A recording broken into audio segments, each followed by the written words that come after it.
Je m'appelle Dana Tukok. Je suis mariée à mon mari, Pierre, depuis une année. Mon mari travaille pour une grande entreprise. Bien qu'il soit occupé par le travail, lors de ses jours de congé, il sort avec moi, se détend et nous regardons des films à la maison ensemble. Il accorde vraiment de la valeur au temps que nous passons ensemble. C'est vraiment un homme gentil, comme il penserait à moi avant lui-même. Il est un bon mari de cette façon. Mais il y a une chose que je n'ai pas pu dire à mon mari, c'est ma relation avec ma belle-mère.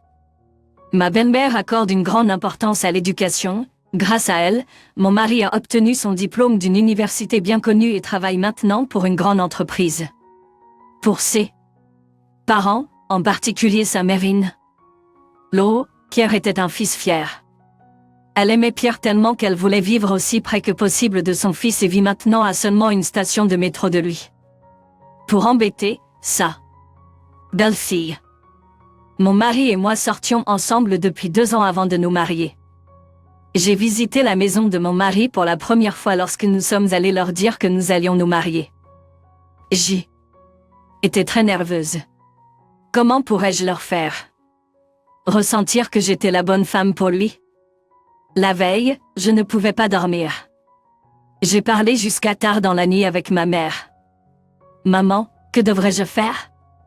Je suis si nerveuse. Ne t'inquiète pas, Dana. Tu seras bien comme tu es. Nous sommes une maison monoparentale.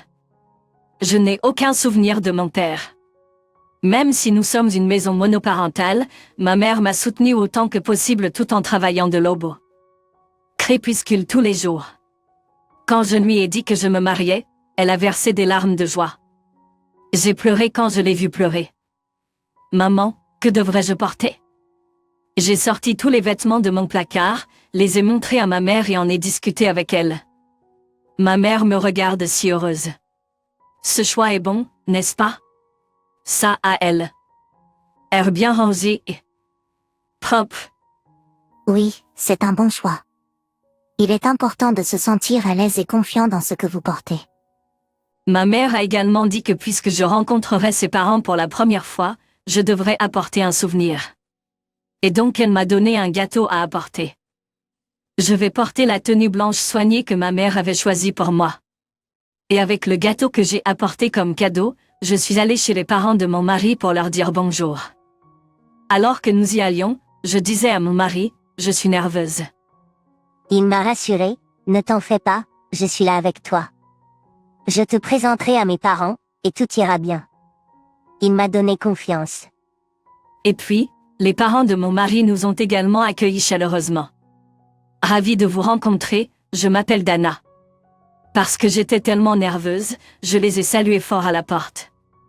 Mon beau-père a souri à moi et a dit: Eh bien, Dana, merci de venir. De toute façon, entrez et détendez-vous ici. Sa voix était très douce. Mon mari m'a tapoté l'épaule comme pour dire que tout allait bien. Nous sommes entrés ensemble. Je vais vous préparer du thé. Oh, je peux t'aider aussi. Tu es notre invité. Juste un petit coup de main alors. Je dois avouer que mes jambes étaient engourdies à cause du trac, mais je suis allée en cuisine pour faire bonne impression. Tu veux que j'utilise cette tasse? J'ai parlé à ma belle-mère, mais elle n'a même pas regardé. La tension monte alors que je me demande si j'ai fait quelque chose de mal. Maman? Je ne suis pas ta mère. La voix me glace le sang. Tu épouses Pierre pour son argent de toute façon, n'est-ce pas? Ça. Je n'en revenais pas de mes oreilles. Je ne suis pas ta belle-mère. Je ne le serai jamais. Après cela, avec un plateau de thé à la main, ma belle-mère revient là où Pierre et son mari se trouvent. Ma belle-mère se montre comme une belle-mère aimante envers Pierre et son mari. C'est ainsi que cela a été jusqu'à présent avec ma belle-mère continuant à me harceler. Mon jeu et ma comédie ont également continué pendant longtemps. Au milieu de tout cela, je suis retournée à la maison de mes beaux-parents avec mon mari. C'est la première fois que nous y retournons depuis que nous nous sommes mariés. Je dois rencontrer ma belle-mère à nouveau. C'est très impressionnant. Mais, peut-être que mon jeu est bon, mon mari croit que je m'entends bien avec sa mère. Je suis à la maison. Bienvenue à la maison, Pierre. Ma belle-mère vient nous accueillir avec un grand sourire. Apparemment, le père de Pierre est sorti pour le moment. Il sera de retour plus tard dans la nuit. C'était un autre facteur qui a augmenté mon anxiété. Lorsque le sourire de ma belle-mère se transforme en un visage impitoyable, je suis rappelé quand je l'ai visité pour la première fois. La table à manger était remplie d'un festin somptueux. Waouh, quel grand festin. Merci, maman. Ça fait longtemps que je n'ai pas pu voir Pierre. J'ai préparé beaucoup de plats préférés de Pierre. Merci, maman. Viens, Dana. Mangeons. Cette viande et ces pommes de terre de ma mère sont si délicieuses. Ouais, c'est vraiment un festin. Ma belle-mère ne me regarde pas dans les yeux. Elle ne m'a jamais offert à manger du tout, mais je savais exactement pourquoi c'était. Dana, qu'est-ce qui ne va pas? Tu n'as rien mangé. Je ne me sens pas bien. Pierre, ne t'en fais pas et mange juste. Je me sentais en fait assez bien. Je me sentais nerveux, bien sûr, mais ce n'est pas la raison pour laquelle je ne mange pas ma nourriture. En fait, j'ai reçu un appel de ma belle-mère hier. Elle a dit, je souhaite seulement que Pierre rentre à la maison. Je ne veux vraiment pas quelqu'un comme toi dans ma maison, mais je ne peux pas faire ça avec Pierre autour. Alors, ce que je vais faire, c'est interdire de manger de la nourriture. Qu'est-ce que tu veux dire? Tu n'es pas très brillant après tout. En bref, tu n'es pas de notre famille. Tu es un étranger, et les étrangers ne devraient pas manger ma nourriture. Je ne savais pas ce qui se passait. Pourquoi devrais-je être traité de cette façon? La vérité est que j'aimerais parler à mon mari de tout cela. Cependant, il a l'air d'avoir hâte de rentrer chez ses parents après un long moment. Je ne veux pas aborder ce sujet avec lui. Parce que mon mari pourrait se sentir triste. Je dois juste me taire et supporter tout cela. Je ne peux pas être celle qui gâche tout. J'ai fermé les yeux en écoutant. En retenant mes larmes, j'ai dit doucement, oui. C'était tout ce que je pouvais dire. C'est pourquoi je n'ai pas pu manger la nourriture du tout. Mon mari me regardait avec inquiétude. Puis, son téléphone a sonné. Il semblait provenir de son entreprise. Attends une minute. J'ai été appelée pour une urgence de mon bureau. Je dois y aller. Je reviendrai bientôt, alors Dana, vas-y et mange, d'accord? Je me suis retrouvée seule avec ma belle-mère. Elle a soudain coupé le silence avec sa voix. Dana, tu as l'air d'avoir envie de quelque chose. As-tu faim? Je suis désolé. La nourriture a l'air délicieuse. Oh, oui. Alors je vais te donner quelque chose de mieux, Dana. Dis-moi, ma mère a apporté quelque chose du grenier. Puis elle me l'a tendu. Tiens, mange ça. Il semble contenir beaucoup de fibres alimentaires. C'est certainement délicieux. Ça devrait être suffisant pour toi. Est-ce que je devrais le couper en petits morceaux pour toi? Ce que ma belle-mère m'a tendu était une boîte en carton. Bien qu'elle m'ait maltraité toutes ces années, elle ne m'a jamais fait quelque chose comme ça. Je ne peux pas manger ça. Quoi? Est-ce que tu me parles? Si tu ne peux pas manger ça, je vais vous faire divorcer, Pierre et toi. C'est beaucoup trop. Ça me donne envie de vomir de penser que je dois continuer à traiter avec elle. Quand j'y pense, j'ai du mal à dormir ces derniers temps et mon appétit a disparu. J'ai commencé à me sentir malade. Je dis que tu devrais détester ta mère pour t'avoir donné naissance avec ton visage dégoûtant. Ma mère n'a rien à voir avec ça. Je m'en fiche de ce que tu me maudis. Mais insulter ma mère qui m'a élevée seule, je ne permettrai à personne de l'insulter. J'ai commencé à trembler de colère. De plus, ma belle-mère a dit, comme pour ajouter de l'huile sur une plaie, d'ailleurs, cette pauvre tarte qui tu es que tu as apportée quand tu es venu me voir pour la première fois. Gâteau fait par la personne qui a donné naissance à un être humain répugnant comme toi, il n'y a aucun moyen que je puisse manger ça, n'est-ce pas? Que as-tu fait de la tarte? Bien sûr que je les ai jetés. C'est dégoûtant juste d'avoir ça dans la maison. Ça ne me dit que vous venez d'une famille pauvre, et je déteste les pauvres.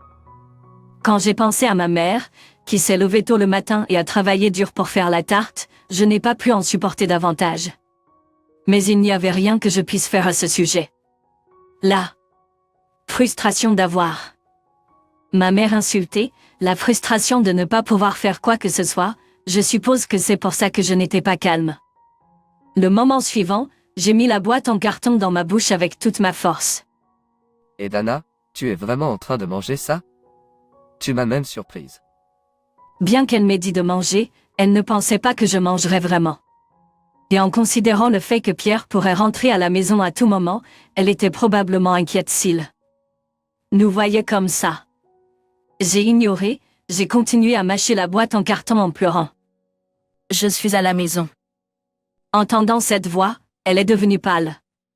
Ce n'était pas Pierre qui était rentré à la maison, c'était mon beau-père, mon père. Je me tenais là avec une boîte en carton dans la bouche. Qu'est-ce qui se passe ici? C'est. Il a interrompu ma belle-mère et m'a fait cracher la boîte en carton de ma bouche. Dana, qu'est-ce qui ne va pas? Qu'est-il arrivé? Es-tu bien? Il a interrogé sa femme. Oui, chérie, tu es arrivée au bon moment. Dana a soudainement commencé à manger du carton, j'étais tellement surpris. Tu penses qu'elle a mangé du carton pour rien? Oui, elle est une personne très inhabituelle. Très drôle. Mais tu ne devrais pas manger de carton. Je suis content que tu aies arrêté. Je n'avais plus d'énergie pour répondre. Dis ce que tu veux déjà. Dis ce que tu veux. Il n'y a aucun moyen que Dana aurait fait quelque chose comme ça sans raison. Qu'est-ce que tu as fait à elle? Mes yeux se sont élargis en entendant ces mots. Mon beau-père est de mon côté. Il était vraiment inquiet pour moi. Mais ma belle-mère n'aimait pas que son mari soit de mon côté. Quoi? Tu essaies de dire que je mens? Je te demande, qu'est-ce qui a conduit à cela? Tu m'accuses? De quel côté es-tu? Elle a dit avec une expression complètement différente sur son visage. Mon beau-père était également surpris et semblait tout comprendre. Dana, tu as traversé une période difficile. Je suis désolée de ne pas l'avoir réalisé. Shelby sait-il? Où est-il? Pierre est au travail. Il a reçu un appel téléphonique soudain et est parti. D'accord, ne t'inquiète pas. Je vais appeler Pierre. Ma belle-mère nous regarde avec un visage rouge, et elle me fixe avec un regard effrayant. Quand mon beau-père a appelé mon mari, j'ai entendu une sonnerie dans sa chambre, pour une raison quelconque. Quand mon beau-père a appelé mon mari, j'ai entendu une sonnerie dans sa chambre pour une raison quelconque. Mon mari semble avoir oublié son téléphone. Pierre a laissé son téléphone pour aller travailler? Apparemment, Pierre a laissé son téléphone en mode enregistrement avant de quitter son siège. C'est en train d'enregistrer. Quoi? Arrête ça. Tu n'as pas le droit de toucher au téléphone des gens sans leur permission. Quoi? Tu essaies de cacher quelque chose à moi? Bien sûr que non, mais c'est la vie privée de notre fils. Donne-moi ton téléphone. Pourquoi devrais-je te le donner? Je vais juste le rendre à Pierre. Nous devrions écouter les enregistrements ici en premier. Vous n'avez pas le droit d'utiliser son téléphone. Tais-toi. Il s'est assis et a lancé l'enregistrement. L'expression de ma belle-mère a changé en un éclair. Son mari était furieux contre elle et il n'y avait plus de retour en arrière maintenant. Un peu plus tard, quand mon mari est rentré à la maison, Pierre, ses parents et moi avons eu une discussion. Je le savais, c'était quelque chose comme ça. Apparemment, mon mari avait remarqué que quelque chose n'allait pas entre moi et ma belle-mère depuis un certain temps. Que se passe-t-il que Pierre ne sait pas? Il a quitté la pièce pour le découvrir avec l'enregistrement en marche et a prétendu avoir oublié d'apporter son téléphone au bureau. Tu le savais depuis combien de temps? Eh bien, je veux dire, j'ai senti que Dana était troublée à propos de quelque chose. Oui, je n'ai pas bien dormi ou même si je l'ai fait, ce ne fut que pendant une courte période. J'ai aussi perdu l'appétit. J'ai pensé qu'il pouvait y avoir un problème avec ma mère, c'est pourquoi j'ai enregistré cette fois. Je ne m'en suis pas rendu compte. Dana, ça va? Maman, qu'est-ce que tu as fait à Pierre? Qu'est-ce que tu lui as dit? Il n'y a pas d'échappatoire maintenant, maman. Tu dois tout nous expliquer. Dis-nous tout honnêtement. Elle a ouvert la bouche pour désapprouver. Eh bien, peut-être que j'avais tort d'une certaine manière. Mais, Pierre, tu es trompé. Je t'ai épousé parce que je t'aime. Ce n'est pas de la pitié, et je ne suis pas trompé. Je n'avais jamais vu mon mari aussi en colère. J'ai été surpris, mais ma belle-mère ne reculait pas. Pierre, ce n'est pas vrai. Je le sais. Dana ne cherche que de l'argent. Maman, tu mets toujours ton sérum après ton bas. Depuis que tu es jeune, tu as dit que cette marque était la meilleure. Que essaies-tu de dire? Oui, leurs cosmétiques sont assez chers. Que essaies-tu de dire? Oui, leurs cosmétiques sont assez chers, mais ce sont aussi des sérums de haute qualité et très efficaces. Je n'ai pas manqué une seule journée depuis plus de 20 ans. Mais que? Est-ce que tout cela? D'un coup? D'un coup? Le PDG de cette entreprise de cosmétiques est la mère de Dana. De quoi parles-tu, Pierre? Avez-vous aussi perdu la tête? Bien sûr que non. Ensuite, regardez au dos des cosmétiques. L'Institut de Beauté Coboldic. Son nom de jeune fille est Coboldic. Cette entreprise a été créée par la mère de Dana elle-même. C'est une entreprise énorme. Ma belle-mère m'a regardé, ainsi que le sérum, de nombreuses fois. Donc, la famille de Dana n'est pas pauvre. Ils ne cherchent pas d'argent. Ils sont trop riches pour ça. Non, ce n'est pas vrai. C'est un mensonge. Ce n'est pas possible. La mère de Dana a eu l'idée en essayant de rendre les ecchymoses sur le visage de Dana moins visibles et a fini par créer une entreprise de cosmétiques. Toute cette entreprise a été créée pour Dana. La mère de Shelby est tombée à genoux. Je n'ai jamais entendu parler de ça. Dana, comment peux-tu faire une chose pareille? Tu savais tout et tu as joué le jeu. Tu as vraiment un mauvais caractère. J'ai écouté attentivement et en silence. Je ne m'attendais pas à ce qu'elle revienne à la charge comme ça. Elle est allée aussi loin et ne veut toujours pas admettre ce qu'elle a fait de mal. Au contraire, elle continue de m'en rejeter la faute. Entendre parler comme ça, son mari a pris la parole. Va-t'en. Père, qu'est-ce que tu dis? Signe ceci et va-t'en. Je ne signerai rien. Je te répudie. Signe ceci et va-t'en. Tout à coup, il a déclaré qu'il me répudiait. Elle a pleuré et s'est agrippée à son mari et à Pierre. Mais ni l'un ni l'autre ne lui ont pardonné. Pour elle, obliger une belle fille à manger de la carton n'était peut-être pas si grave. Mais pour avoir fait ça, elle a dû payer un prix élevé. Le temps a passé. Les parents de Shelby ont officiellement divorcé. Elle a été expulsée de la maison. Sans abri, elle a essayé d'épouser un homme riche. Mais cela n'a pas fonctionné non plus. Elle, qui m'appelait une avare et qui fait maintenant exactement la même chose, n'est rien d'autre qu'une pauvre fille. Mon père et mon mari se sont excusés auprès de moi à maintes reprises. Dana, je suis désolée. J'aurais dû m'en rendre compte plus tôt. Je suis désolée. Je n'aurais pas dû tarder à le réaliser. Je suis désolée. Grâce à vous deux, je suis maintenant heureuse. Grâce à vous, je me suis libérée de son harcèlement. Je ne leur en veux pas du tout, mais je ne ressens que de la gratitude. Merci beaucoup, Père et Pierre. Merci de croire en moi.